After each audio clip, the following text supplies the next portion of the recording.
నెలల current affairs video రూపంలో మీకు అందిస్తోంది SNS పబ్లికేషన్స్ అండ్ దీని ఖరీదు కేవలం 199 రూపీస్ ఓన్లీ. మీకు ఒక విషయం చెప్పనా, ఈ ప్యాకేజ్ తీసుకున్న వాళ్లకు 9 నెలల కరెంట్ అఫైర్స్ 160 రూపాయలు విలువ చేసే బుక్ ఉచితం.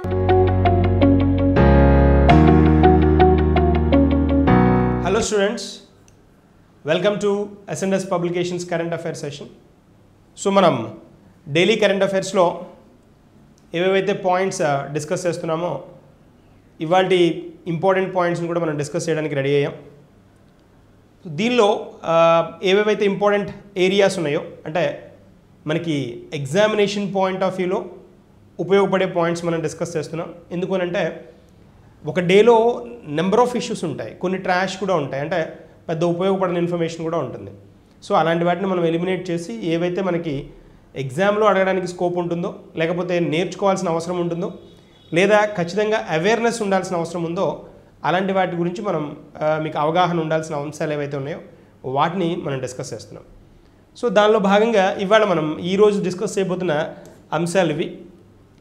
సో వీటిలో కొన్ని పాయింట్స్ చూస్తే మనం ఇక్కడ ఫస్ట్ అండ్ ఫార్మోస్ట్ మనం ఒకటి ఉంది, ఇంపార్టెంట్ వన్ అని కూడా అనుకోవచ్చు మనం. ఏంటి అని అంటే QRSAM, quick response surface to air missile. అది క్విక్ రెస్పాన్స్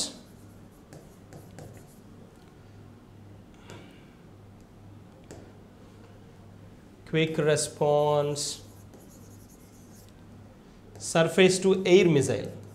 ఇదేంటో దీని గురించి ఉన్న ఇన్ఫర్మేషన్ మనం డిస్కస్ చేద్దాం. క్విక్ రెస్పాన్స్ అంటున్నాం, quick response surface to air, quick response surface to air missile. Okay, అది QRSAM అంటే త్వరిత ప్రతిచర్య ఉపరితలం నుంచి గాలికి క్షిపణి అంటున్నాం. ఉపరితలం నుంచి గాలికి వేసే క్షిపణి ఇది. దీని గురించి ఉన్న అంశాలు కొన్ని మనం డిస్కస్ చేద్దాం.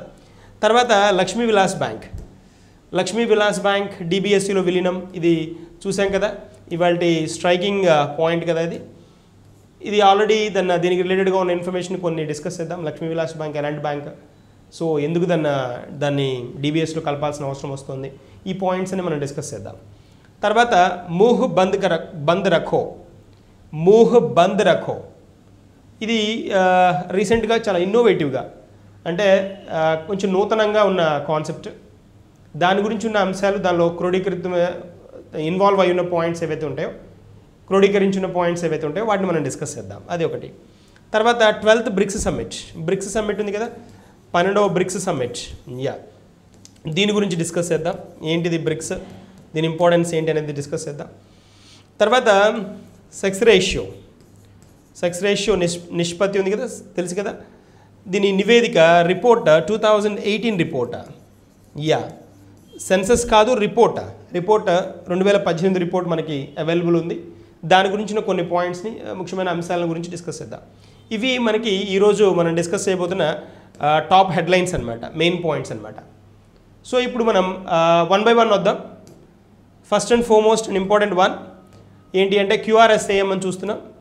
ఇక్కడ జనరల్గా మనకి ఈ QRSAM ఒడిస్సాలో టెస్ట్ ఫైర్ చేయడం జరిగింది. ఇది సక్సెస్ఫుల్గా కూడా మూవ్ అవ్వడం జరిగింది. ఒడిస్సా తెలుసు కదా, చాందీపూర్లో టెస్ట్ ఫైర్ చేయడం జరిగింది ఇది. So quick response surface to air missile.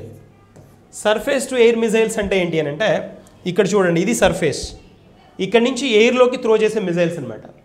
Surface to air missile. మనకి మిజైల్స్లో సర్ఫేస్ టు ఎయిర్ ఉండొచ్చు, ఎయిర్ టు సర్ఫేస్ ఉండొచ్చు, సర్ఫేస్ టు సర్ఫేస్ ఉండొచ్చు, ఎయిర్ టు ఎయిర్ ఉండొచ్చు.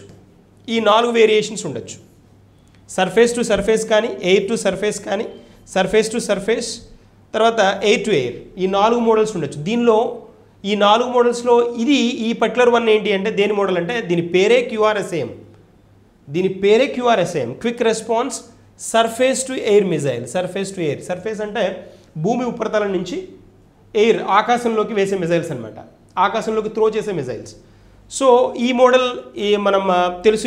ఇప్పుడున్న పరిస్థితులు ఏవైతే బార్డర్లో ఉన్న పరిస్థితులు దృష్ట్యా గవర్నమెంట్ ఆఫ్ ఇండియా, భారతదేశం డిఫెన్స్ పరంగా బాగా రక్షణ రంగంలో బాగా పెట్టుబడులని ఆకర్షిస్తోంది ఒకటి.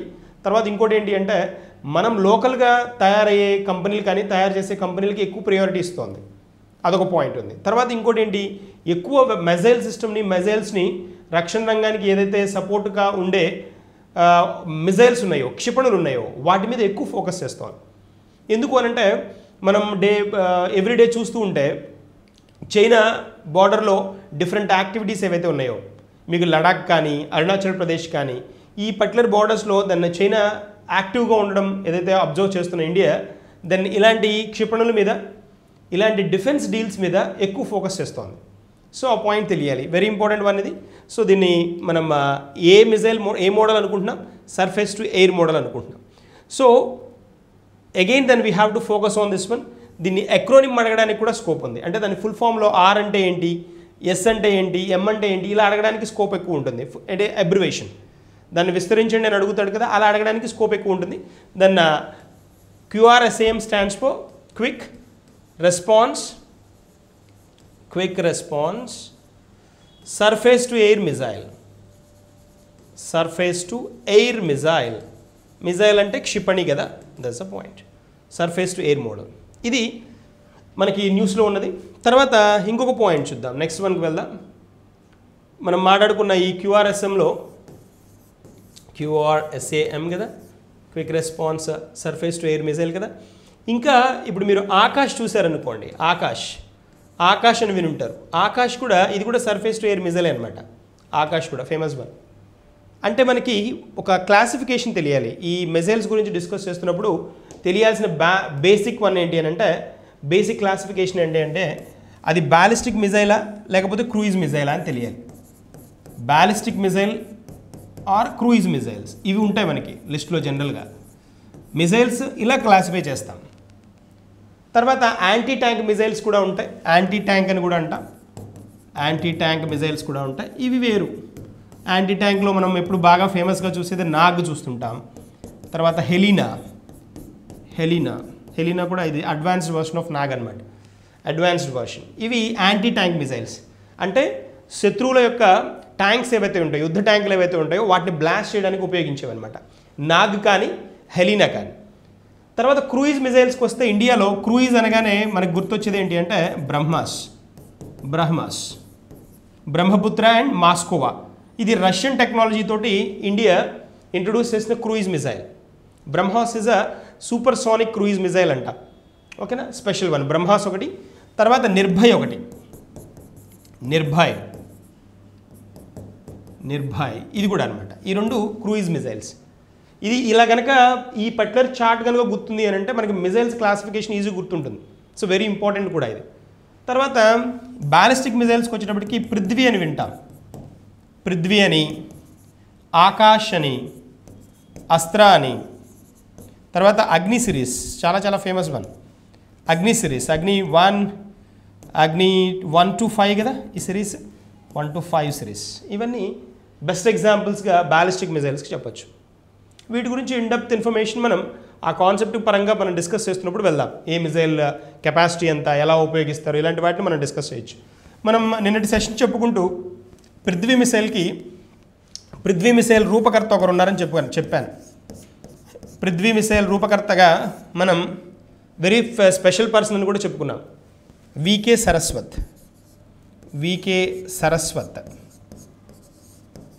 ఈయనమాట పృథ్వీ మిసైల్ రూపకర్త. అలాగే అగ్ని సిరీస్కి అగ్నిపుత్రి అంటారు, లేకపోతే అగ్నిపుత్రిక అంటారు. వెరీ ఫేమస్ పర్సన్ ఈవిడ కూడా. ఈవిడ ఈ అగ్ని సిరీస్లో ఉన్న ఆల్మోస్ట్ మిజైల్స్ కన్నింటికి రూపకర్త కాబట్టి, రూపశిల్పి కాబట్టి ఆవిడ్ని అగ్నిపుత్రి అని పిలుస్తారు. ఈ అగ్నిపుత్రిక అంటాం ఇవన్నీ. ఆవిడే టెస్సీ థామస్ అనమాట. టెస్సీ థామస్ ఈవిడ టెస్సీ థామస్ కదా, ఈవిడ అగ్నిపుత్రిక. సో అగ్ని సిరీస్ అంతా రూపకర్త ఎవరు అంటే అగ్నిపుత్రిక అంటాం ఆవిడనే, టెస్సీ థామస్. పృథ్వీకి వచ్చేటప్పటికి వికే సరస్వత్ని ఎక్కడ చూసాం మనం, నీతి ఆయోగ్లో విన్నాం. నీతి ఆయోగ్లో ఫుల్ టైం మెంబర్ అని చెప్పుకున్నాం కదా, దట్స్ అ పాయింట్ అనమాట. సో తర్వాత నెక్స్ట్ వన్కి వెళ్తే, నెక్స్ట్ వన్కి అబ్జర్వ్ చేసామనుకోండి, ఇది చూద్దాం, ఈ పాయింట్ చూద్దాం. సో ఇక్కడ లక్ష్మీ విలాస్ బ్యాంక్ డిబిఎస్లో విలీనం అనేది కాన్సెప్ట్ మనకి. లక్ష్మీ విలాస్ బ్యాంక్ ఇది వచ్చేటప్పటికి is a private sector bank అనమాట. ఇది private bank, private sector bank. అంటే ఇక్కడ మనకి ఒక పాయింట్ గుర్తుండాలి. ఏంటి అంటే నేషనలైజ్డ్ బ్యాంకా అంటే నేషనలైజ్డ్ బ్యాంక్ కాదు, నేషనలైజ్డ్ బ్యాంక్ కాదు. కానీ ఇక్కడ ఈ కాంటెక్స్కి వచ్చినప్పటికి ఏంటి అంటే లక్ష్మీ విలాస్ బ్యాంక్ అనేది scheduled commercial bank, scheduled commercial bank అంటాం, ఎస్సీబీ అంటాం. సో ఇక్కడ డిబిఎస్ వచ్చినప్పటికి ఇది Singapore based bank, Singapore based bank. దీనిలోకి విలీనం చేయడం జరిగింది ఈ ఎస్సీబీ లక్ష్మీ విలాస్ బ్యాంక్ని. సో ఈ పాయింట్ ఎందుకు ఇంపార్టెంట్ అంటే న్యూస్లో ఎందుకు ఉంది అని అంటే, సో ఇక్కడ ఇది షెడ్యూల్డ్ కమర్షియల్ బ్యాంక్ అని చెప్పుకున్నాం కదా, ఇది Chennai based bank, Chennai based bank. So oldest bank అని కూడా చెప్పాలి. ఉన్న ప్రైవేట్ సెక్టర్ బ్యాంకులో 1926లో స్టార్ట్ అయింది. ఓల్డెస్ట్ బ్యాంక్ ఉన్న వాటిలో ఉన్న కొన్ని ఓల్డెస్ట్ బ్యాంక్స్లో ఇది కూడా అనమాట. ఇది ప్రైవేట్ సెక్టర్ బ్యాంక్స్లో very important one. Scheduled commercial బ్యాంక్గా అంటే షెడ్యూల్డ్ కమర్షియల్ బ్యాంక్గా రికగ్నైజ్ అవ్వాలి అని అంటే బ్యాంకింగ్ రెగ్యులేషన్ యాక్ట్ని, తర్వాత banks reserve bank of India యాక్ట్ని ఫాలో అవ్వాలి. 1934 యాక్ట్ ఒకటి, తర్వాత 1949 యాక్ట్. 1949 యాక్ట్ ప్రకారం ఏంటి అంటే దీన్ని షెడ్యూల్డ్ బ్యాంక్గా రికగ్నైజ్ చేయడం జరిగింది. 1949 ప్రకారం 1949 బ్యాంకింగ్ రెగ్యులేషన్ యాక్ట్ అంటాం, బీఆర్ యాక్ట్ అంటాం. సో ఇక్కడ షెడ్యూల్డ్ కమర్షియల్ బ్యాంక్ది అంటే కమర్షియల్ యాక్టివిటీస్ 1958 తర్వాత నుంచి కమర్షియల్ యాక్టివిటీస్ స్టార్ట్ అయ్యాయి, కమర్షియల్ బ్యాంక్గా రికగ్నైజ్ అయింది. సో ఈ కమర్షియల్ బ్యాంక్ ఈ కాంటెక్స్ట్ ఏంటి అని అంటే మనకి ఇండియాలో ఏవైతే బ్యాంక్స్ 1934 యాక్ట్ని ఫాలో అవుతాయో 1934 యాక్ట్, దీన్నే ఆర్బీఐ యాక్ట్ అని కూడా అంటాం. ఈ యాక్ట్ని ఫాలో అయ్యే బ్యాంక్స్ని ఏమంటారు అంటే షెడ్యూల్డ్ కమర్షియల్ బ్యాంక్స్ అంటాం. Scheduled commercial banks, scheduled commercial banks అంటాం. ఈ షెడ్యూల్డ్ కమర్షియల్ బ్యాంక్స్లో మనకి 2 క్లాసిఫికేషన్స్ ఉంటాయి. కమర్షియల్ బ్యాంక్స్ ఉంటాయి, కమర్షియల్ ఉంటాయి, నాన్ కమర్షియల్ కూడా ఉంటాయి. నాన్ కమర్షియల్ కూడా ఉంటాయి. ఈ పర్టికులర్ లిస్ట్లో ఈ కమర్షియల్ బ్యాంక్స్ లిస్టులోకి కమర్షియల్ బ్యాంక్స్లో మళ్ళీ ఏముంటాయి, పబ్లిక్ సెక్టర్ బ్యాంక్స్ ఉంటాయి, పబ్లిక్ ఉంటాయి, ప్రైవేట్ ఉంటాయి, ప్రైవేట్ బ్యాంక్స్ ఉంటాయి. ఈ లిస్టులో అనమాట అట్లా ఇలా క్లాసిఫికేషన్ ఉంటుంది. సో 1934 యాక్ట్ని ఫాలో అయ్యే వాటిని ఏమంటారంటే షెడ్యూల్డ్ కమర్షియల్ బ్యాంక్స్ అంట. కమర్షియల్ బ్యాంక్స్ ఇలా క్లాసిఫై అవుతాయి, public sector banks, private sector banks. ఈ పబ్లిక్ సెక్టర్ బ్యాంక్స్లో మళ్ళీ నేషనలైజ్డ్ బ్యాంక్స్ ఉంటాయి, జాతీయమైన బ్యాంకులు ఉంటాయి, నేషనలైజ్డ్ బ్యాంక్స్ ఇవి ఉంటాయి. నేషనలైజ్డ్ బ్యాంక్స్ ఉంటాయి, జనరల్ పబ్లిక్ సెక్టర్ బ్యాంక్స్ ఉంటాయి. ఇదనమాట నేషనలైజ్డ్ బ్యాంక్స్తో పాటు స్టేట్ బ్యాంక్ ఆఫ్ ఇండియా, ఇది కేటగిరీ. ఇలా ఉంటాయి. ఈ బ్యాంక్స్లో మనకి ప్రైవేట్ పార్ట్లోకి వస్తుంది లక్ష్మీ విలాస్ బ్యాంక్. దీన్ని కొంతకాలంగా దాదాపు ఒక 2 years నుంచి నిరర్ధక ఆస్తులు ఎక్కువ అవడం వల్ల, అదే నాన్ పర్ఫార్మింగ్ అసెట్స్ అంటాం కదా, ఈ నాన్ పర్ఫార్మింగ్ అసెట్స్ ఎక్కువ అవడం వల్ల దీన్ని ఇండియన్ బుల్స్ అనే ఏదన్నా అది private limited company, non banking financial company అనమాట, ఎన్బిఎఫ్సి అంటాం, బ్యాంకేతర సంస్థ. అది దానిలో విలీనం చేయడానికి ప్లాన్ చేశారు. సో ఆల్మోస్ట్ క్లోజ్ అయిన పార్ట్లో తర్వాత రీసెంట్గా మనం అబ్జర్వ్ చేస్తే దాని తర్వాత అది క్యాన్సిల్ అవ్వడం. రీసెంట్గా అబ్జర్వ్ చేస్తే ఈ పర్టికులర్ బ్యాంక్ డిపాజిట్ల మీద reserve bank of India moratorium announce చేసింది. మోరటోరియం అంటే ఏంటి అని అంటే డిలే పేమెంట్స్ ఉంటే మోరటోరియం అంటాం. సో దాదాపుగా ఆ డిపాజిటర్లకి రోజుకి ఇంత మాత్రమే 25,000 రూపీస్ మాత్రమే విత్డ్రా చేయడానికి ఛాన్స్ ఉంటుంది అని ఒక మోరటోరియంని అనౌన్స్ చేయడం జరిగింది రిజర్వ్ బ్యాంక్ ఆఫ్ ఇండియా. తర్వాత ఈరోజు న్యూస్ ఏంటి అంటే ఈ లక్ష్మీ విలాస్ బ్యాంక్ ఏదైతే నాన్ పర్ఫార్మింగ్ అసెట్స్ పెరిగిన బ్యాంక్ ఉందో దీన్ని డిబిఎస్లో, సింగపూర్కి సంబంధించిన బ్యాంక్ డిబిఎస్ 2003లో ఎస్టాబ్లిష్ అయింది. అది దానిలో విలీనం చేస్తున్నామని చెప్పడం జరిగింది. There is a context. So మనకి ఇక్కడ అడగడానికి స్కోప్ ఎక్కడ ఉంటుంది, లక్ష్మీ విలాస్ బ్యాంక్ ఏ రాష్ట్రానికి చెందిందని అడగడానికి స్కోప్ ఉంటుంది. ఇది చెన్నై, తమిళనాడుకు సంబంధించింది. సో తర్వాత పోతే ఇంకేముంది, డిబిఎస్ గురించి అడగచ్చు. డిబిఎస్ సింగపూర్ బేస్డ్ బ్యాంక్ ఇండియాలో ఎస్టాబ్లిష్ అయింది. సో మనకి ఇండియాలో ప్రైవేట్ సెక్టర్ బ్యాంక్స్ చూసాము అని అంటే ప్రైవేట్ సెక్టర్ బ్యాంక్స్లో బిగ్గెస్ట్ ప్రైవేట్ సెక్టర్ బ్యాంక్గా ఐసిఐసిఐ అని చెప్పుకుంటాం. ICICI is the biggest private sector bank. దీని తర్వాత నెక్స్ట్ పెద్ద బ్యాంక్ ఏది అంటే హెచ్డిఎఫ్సి. దీని తర్వాత నెక్స్ట్ ఏంటి అని అంటే యాక్సిస్. దీని తర్వాత ఎస్ బ్యాంక్ ఉండేది మొన్నటిదాకా. ఎస్ బ్యాంక్ మళ్ళీ తెలుసు కదా, ఎస్ బ్యాంక్ కూడా ఆల్మోస్ట్ ఎన్పిఎస్ ఇష్యూస్లో, ఫ్రాడ్స్ ఇష్యూస్లో ఇన్వాల్వ్ అయిన తర్వాత ఇప్పుడు కోటాక్ మహీంద్రా ఉంది. కోటాక్ మహీంద్రా దెన్ 4th పొజిషన్లో ఉంది, 4th టాప్ బ్యాంక్గా ఉంది. ఇది context. Okay, this a point అనమాట. నెక్స్ట్ మనకి వెళ్దాం. సో ఇది యా ఇంపార్టెంట్ వన్, ముహ్ బంద్ రఖో. ముహ్ బంద్ రఖో, ఇక్కడ మీకు ఇమేజ్ చూస్తే అర్థమైపోతుంది what is the thing behind this అనేసి. ఇక్కడ రీజన్ ఏంటి అని అంటే దీన్ని ఎందుకు ఇంట్రడ్యూస్ చేశారు అంటే, ఇంట్రడ్యూస్ చేసిన రాష్ట్రం వచ్చినప్పటికీ మనకి తెలంగాణ. కాన్సెప్ట్ ఏంటి, దీని ఆబ్జెక్టివ్ ఏంటి అని అంటే, ఎవరు ఇంట్రడ్యూస్ చేస్తున్నారు అంటే సైబర్ క్రైమ్స్ డిపార్ట్మెంట్ ఉంది కదా, పోలీస్ శాఖతో పాటు హెచ్డిఎఫ్సి బ్యాంక్. హెచ్డిఎఫ్సి బ్యాంక్ ముందుకొచ్చి పబ్లిక్కి అవేర్నెస్ కలిగించాలి. కొన్ని విషయాల్లో పబ్లిక్ అవేర్నెస్ ఖచ్చితంగా కావాలి. ఎందుకు అని అంటే చిన్న ఎగ్జాంపుల్ చూద్దాం. ఫోన్ చేసేసి ఆధార్ నెంబర్ అడగడం, ఫోన్ చేసి బ్యాంక్ డీటెయిల్స్ అడగడం, ఇలాంటివి పరిపాటిగా జరుగుతున్నాయి ఈ పర్టికులర్ రీసెంట్ మంత్స్లో, ఇయర్స్లో. వాటికి కంట్రోల్ చేయడానికి, వాటి గురించిన అవేర్నెస్ క్రియేట్ చేయడానికి హెచ్డిఎఫ్సి బ్యాంక్ ముందుకొచ్చి ఈ పర్టికులర్ కాన్సెప్ట్ని ఇంట్రడ్యూస్ చేస్తుంది. ముహ్ బంద్ రఖో అంటే ఇలా కొన్ని సీరియల్ నెంబర్స్ నుంచి, అంటే +92 కానీ, ఇది కానీ, లేకపోతే +1 కానీ, లేకపోతే +968 కానీ, +44 కానీ, ఈ నెంబర్ల నుంచి కనుక ఫోన్ వస్తే దెన్ ఎలాంటి రిప్లై ఇవ్వకండి అని చెప్పడం జరుగుతుంది ఈ సిరీస్లో. +92 కానీ, +1 కానీ, 968 కానీ, +44, ఇవి అవేర్నెస్ గురించి. ఇలాంటి వీటి నుంచి కాల్స్ వచ్చినప్పుడు ఓటీపీ కానీ, మనకు వచ్చిన ఓటీపీని కానీ, కార్డు నెంబర్ని కానీ, లేకపోతే యూపీఐ పిన్ కానీ, బ్యాంక్ డీటెయిల్స్ కానీ, ఇలాంటివి పొరపాటును కూడా షేర్ చేయకండి అని అవేర్నెస్ని క్రియేట్ చేస్తూ ఇంట్రడ్యూస్ చేస్తున్నారు. ముహ్ బంద్ రఖో, నోరు తెరవకండి అని, ఎప్పుడు ఇలాంటి వాటి నుంచి ఫోన్స్ వచ్చినప్పుడు. ఇది awareness program, complete awareness one, public awareness కోసం ఇంట్రడ్యూస్ చేసిన కాన్సెప్ట్ ఇదే. సో ఇవి గుర్తుంచుకోండి. 92, 1, 968, 44 ఇంట్రడ్యూస్ చేసింది హెచ్డిఎఫ్సి. తెలంగాణ ఎందుకు అంటే దేనికోసం అని అంటే అవగాహన కోసం. దేని గురించి అవగాహన? అవగాహన కోసం. సైబర్ క్రైమ్స్, సైబర్ ఫ్రాడ్స్ ఉంటాయి కదా, సైబర్ ఫ్రాడ్స్, వీటి గురించి అవగాహన క్రియేట్ చేయడం కోసం అనమాట. Very important. So cyber frauds నుంచి అవేర్నెస్ కోసం ఈ కాన్సెప్ట్ని ఇంట్రడ్యూస్ చేసింది ఎవరు అంటే HDFC bank. That's a point. తర్వాత నెక్స్ట్ వన్కి వెళ్దాం. Bricks summit. 12th bricks summit virtual మోడ్లో జరిగింది ఇవాళ. 12th bricks summit. ఇక్కడే మనకి ఈ పిక్చర్లోనే అంత మీనింగ్ అర్థమైపోతుంది. నేషన్స్ ఎన్ని ఉంటాయంటే మనకి 5 నేషన్స్ ఉన్నాయి. సౌత్ ఆఫ్రికా రీసెంట్గా జాయిన్ అయిన నేషన్. రీసెంట్గా అంటే ఉన్న వాటిల్లో జాయిన్ అయింది, ఉన్న వాటిల్లో లాస్ట్గా జాయిన్ అయింది అని మీనింగ్. ఓకేనా. Brazil, Russia, India, China and south Africa. దీనికి ప్రాముఖ్యత కూడా ఉంది. ఎందుకు అనంటే చైనా ఉన్న సమ్మిట్స్లో, చైనా మెంబర్గా ఉన్న సమ్మిట్స్లో, చైనా మెంబర్గా ఉన్న సమావేశాల్లో ఇది ఒక ఇండియా ఉండడం, ఇది ఒకటి అనమాట. ఇది ఒక సమ్మిట్ అనమాట. అంటే షాంఘై కోఆపరేషన్ ఆర్గనైజేషన్, దీనిలో కూడా ఇండియా, చైనా 2 మెంబర్లే. India, China. తర్వాత బ్రిక్స్లో కూడా ఇండియా, చైనా మెంబర్లే.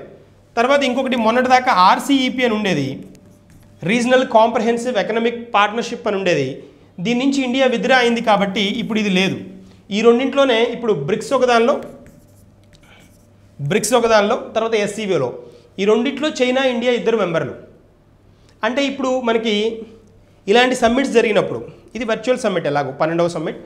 ఎవరు దీనికి రిప్రజెంటేటివ్ ఎవరు అంటే, దీన్ని రిప్రజెంట్ చేసింది ఎవరు అంటే మనకి తెలిసిన పాటే రష్యా. ఇక్కడ హోస్ట్ రిప్రజెంట్ చేసిన వాళ్ళని హోస్ట్ అంట. హోస్ట్ కంట్రీ ఎవరు అంటే రష్యా. జరిగింది వర్చువల్గానే, సమ్మిట్ వర్చువల్ సమ్మిటే, కానీ రిప్రజెంట్ చేస్తుంది రష్యా అనమాట. ఇది పాయింట్. సో ఇక్కడ మీకు చూడండి, అబ్జర్వ్ చేయండి. యా, ఇండియా, చైనా ఈ 2 మెంబర్లుగానే ఉన్నాయి ఇక్కడ దీనిలో.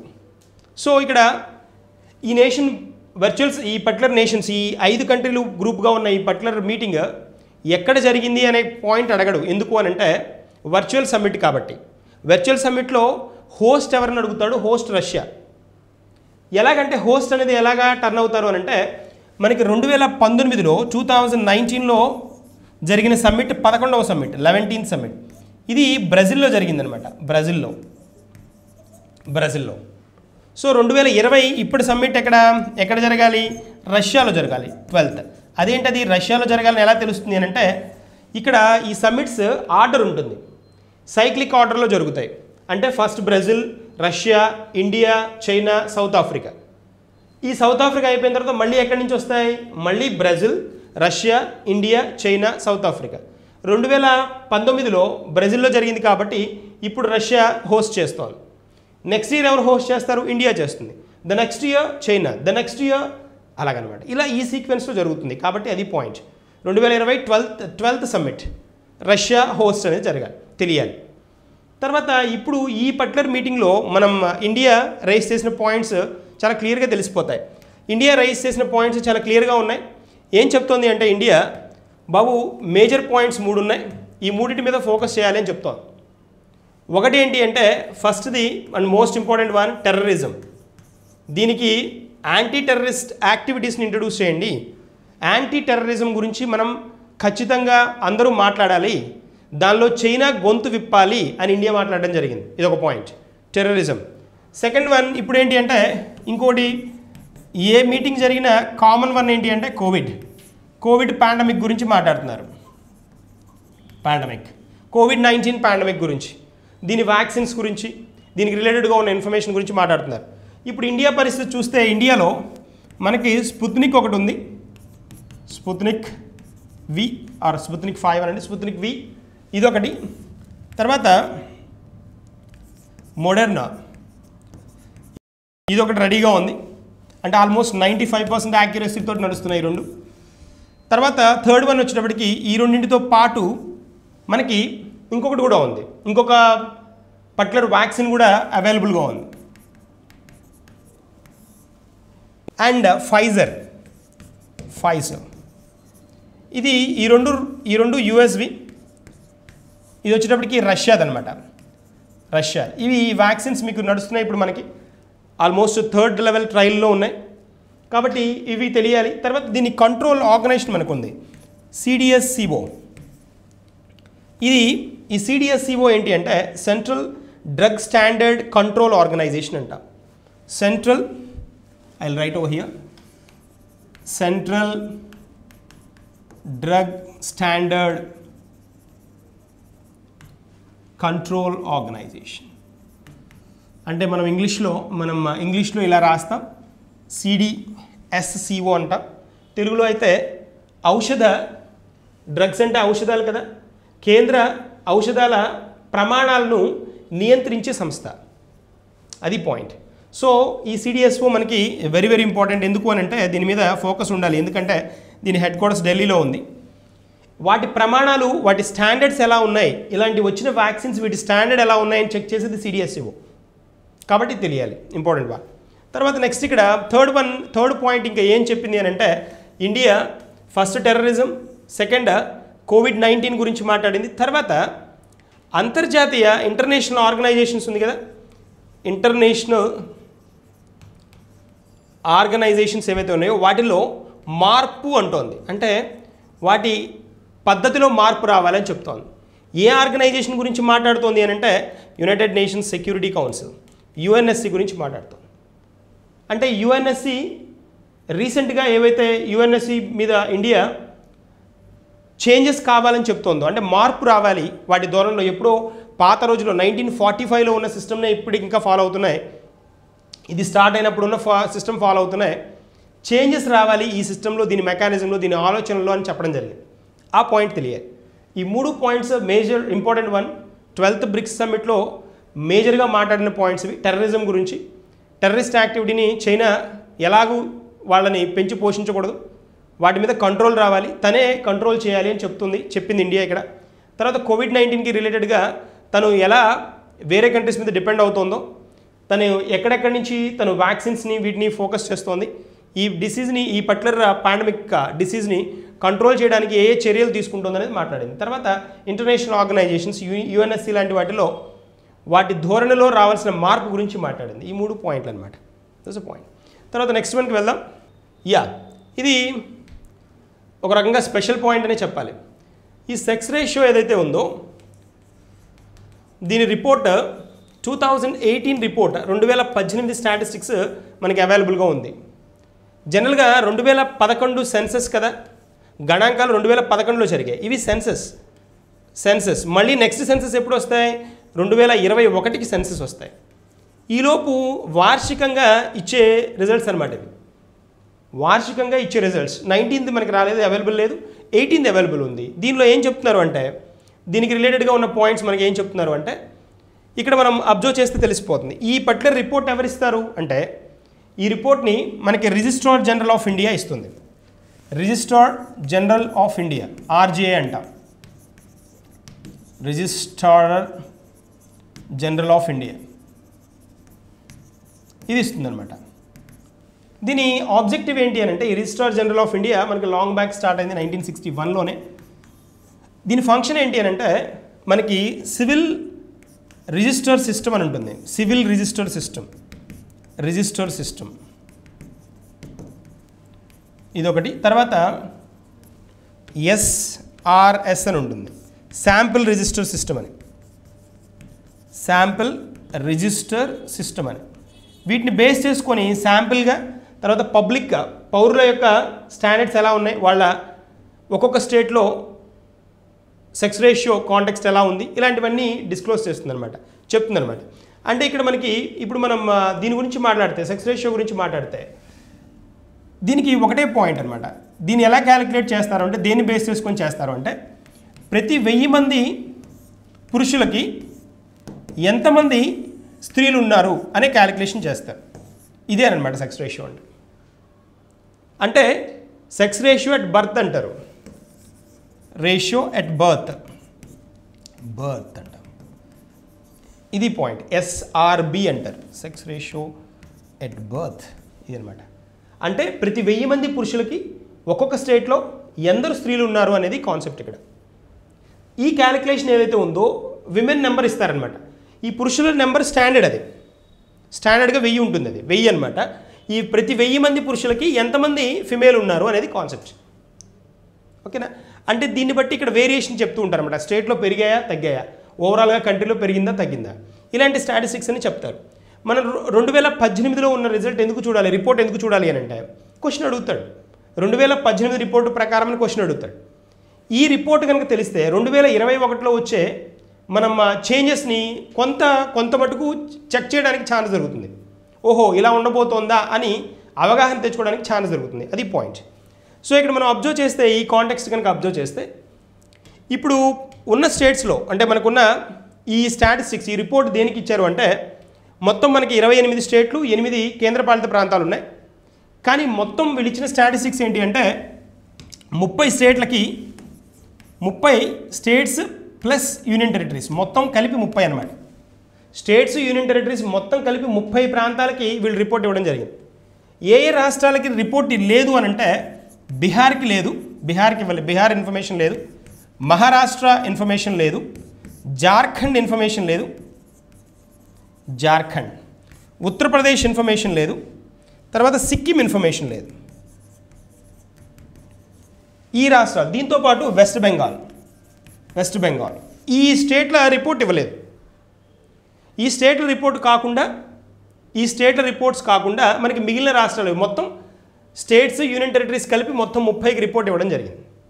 వీటిలో మనకు కావాల్సిన ఏరియా ఏంటి అని అంటే లేనివి ఇవ్వనివేవి అనే పాయింట్ అడగడానికి స్కోప్ తక్కువ ఉన్నా అడిగే స్కోప్ ఎక్కువ ఉన్నది ఏంటి అని అంటే ఈ లిటరసీ లిస్ట్లో మనకి జనరల్గా కేరళ టాప్లో ఉంటుంది. సెక్స్ రేషియో పార్ట్ చూసినా కూడా కేరళ ప్రతి 1000 మంది పురుషులకి 1024 అలా ఉండే స్టాండర్డ్ అనమాట. సో దేశానికి మొత్తం 906, 910 లోపే ఉంటే ఇక్కడికి వచ్చేటప్పటికి కేరళలో ఎక్కువగా ఉంటుంది. జనరల్గా సెక్స్ రేషియో ఎక్కువ ఉంటుంది, ఎడ్యుకేషన్ కూడా లిటరసీ రేట్ కూడా ఎక్కువ ఉంటుంది ఓవరాల్గా కేరళలో. ఇక్కడ మనం అబ్జర్వ్ చేస్తే జనరల్గా ఈ పాయింట్ చూస్తే ఈసారి టాప్ లిస్ట్లో ఉన్నది ఎవరు అని అంటే టాప్ లిస్ట్లో ఉన్న స్టేట్ అరుణాచల్ ప్రదేశ్ వీళ్ళ స్టాటిస్టిక్స్ ప్రకారం ఇది దాదాపుగా 1084 అనమాట. ఇక్కడ టాప్ రేషియోలో ఉంది, టాప్ లిస్ట్లో ఉంది అరుణాచల్ ప్రదేశ్. తర్వాత నెక్స్ట్ ఎవరు ఉన్నారు అంటే నాగాల్యాండ్. సెకండ్ పొజిషన్లో నాగాల్యాండ్ ఉంది. థర్డ్ పొజిషన్లో వచ్చేటప్పటికి మిజోరం ఉంది, అండ్ ఫోర్త్ పొజిషన్లో కేరళ ఉంది. ఇదనమాట పార్ట్. 1084 నాగాల్యాండ్ వచ్చేటప్పటికి 1065, మిజోరం వచ్చేటప్పటికి 1064, కేరళ వచ్చేటప్పటికి 1063. ఇవి top nations, first, second, third, fourth. ఇవి టాప్ లిస్ట్ అనమాట, టాప్ లిస్టెడ్ నేషన్స్. ఇక్కడ మనం అబ్జర్వ్ చేస్తే ఇక్కడ మ్యాప్ చూస్తే ఇక్కడ ఇవ్వని ప్రాంతాలు కూడా మెన్షన్ చేశాడు చూడండి. ఉత్తరప్రదేశ్ లేదు, ఈ ప్రాంతాలు నో అన్నవి ఎన్ఏ అని ఉన్నవి ఏంటి అంటే ఇవ్వనివి అనమాట. ఆ లిస్టులో ఇవ్వనివి ప్రాంతాలు ఏవేవైతే ఈ లిస్టులో ఈ పర్టికులర్ గ్యాప్లో ఇంట్రడ్యూస్ చేయనివి అనమాట. తర్వాత ఇక్కడ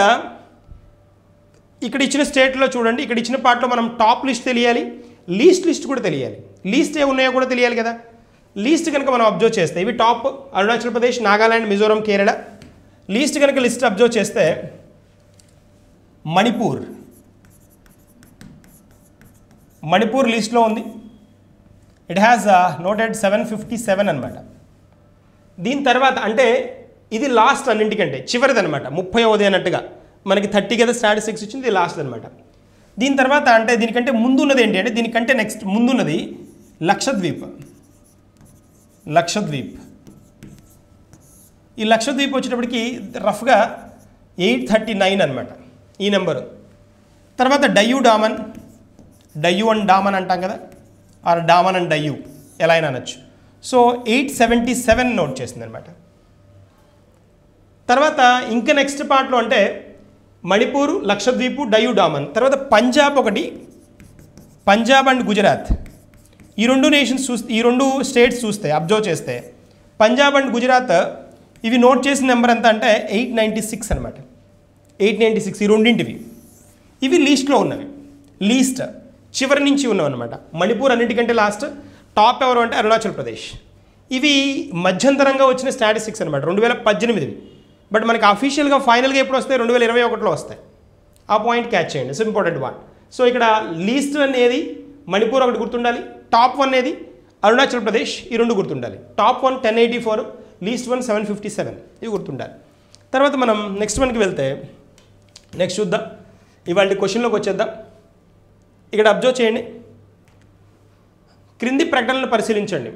ఆర్టికల్ 32 ప్రకారం పౌరుల ప్రాథమిక మరియు చట్టపరమైన హక్కులలో దేనినైనా అమలు చేయడానికి రిట్స్ అంటాం కదా, రిట్స్ అంటారు. రిట్స్ అంటే WRITS, రిట్స్ జారీ చేసే అధికారం సుప్రీంకోర్టుకు ఉంది అంటున్నాడు. వెరీ వెరీ వెరీ ఇంపార్టెంట్ ఈ పాయింట్, చాలా చాలా ఇంపార్టెంట్ పాయింట్.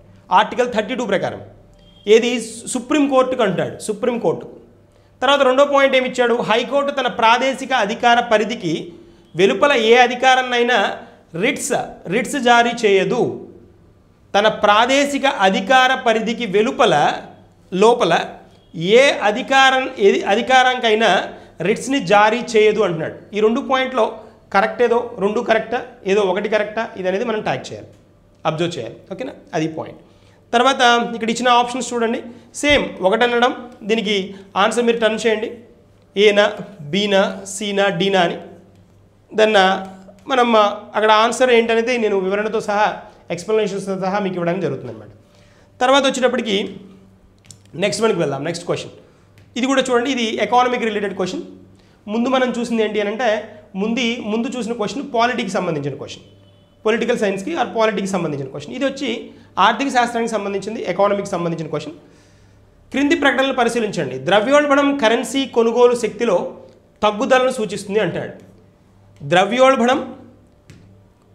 ద్రవ్యోల్బణం కరెన్సీ కొనుగోలు శక్తిలో తగ్గుదలను సూచిస్తుంది అన్నాడు, ఫస్ట్ పాయింట్. రెండవది, ఏదైనా రూపం యొక్క ద్రవ్యోల్బణం ఆర్థిక వ్యవస్థకు మంచిది కాదు. ఏ రూపంలో ఉన్నా, ద్రవ్యోల్బణం ఏ రూపంలో ఉన్నా అది మంచిది కాదని చెప్తున్నాడు. ఈ రెండు పాయింట్లు మనం చెక్ చేయాలి. ఆప్షన్స్ ఇచ్చినాడు చూడండి, ABCD, ఒకటి మాత్రమే, రెండు మాత్రమే, 1 2 మరియు 1 మరియు 2, 1 2 2 కాదు అనేసి నెయిదర్ నార్ అంటున్నాం కదా, అది పాయింట్. సో ఈ రెండు questions very good standard questions, మీరు వెరీ గుడ్ రెస్పాన్స్. దాన్ని వాటిని ఆప్షన్స్ని ఆ క్వశ్చన్స్ మీరు చదివేసేసి చాలా క్లియర్గా ఆన్సర్ ఇస్తున్నారు. 90+% యాక్యురసీ జరుగుతోంది. దాదాపు 90% పైన ఆన్సర్ కరెక్ట్ అవుతుంది. కొంతమంది ఒక ఆన్సర్ కరెక్ట్, ఒక ఆన్సర్ రాంగ్ ఇస్తున్నారు. క్వశ్చన్ చదవండి, క్వశ్చన్ 1కి 2 సార్లు చదవండి, అర్థం చేసుకోండి. తప్పు కరెక్ట్ అనేది సెకండరీ, దెన్ ప్రాక్టీస్లో వచ్చేస్తాయి, ఆబ్వియస్గా వస్తాయి. బట్ ఇక్కడ ఏం చేయాలి అని అంటే మనం ఈ క్వశ్చన్ గురించి ఉన్న ఇన్ఫర్మేషన్ ఒకసారి గ్యాదర్ చేసుకొని అప్పుడు హ్యాండిల్ చేస్తే ఈజీగా ఆ టాపిక్ రిలేటెడ్గా ఉన్న కాన్సెప్ట్ అంతా మన హ్యాండ్లో ఉంటుంది. That's a point. సో దీంతో మన సెషన్ ఫినిష్ అయింది. నెక్స్ట్ సెషన్లో కలుద్దాం, మిగిలిన ఇంకొన్ని కాన్సెప్ట్స్ని డిస్కస్ చేద్దాం. Then thank you and We will meet in the next session with the continuation of this one. Thank you.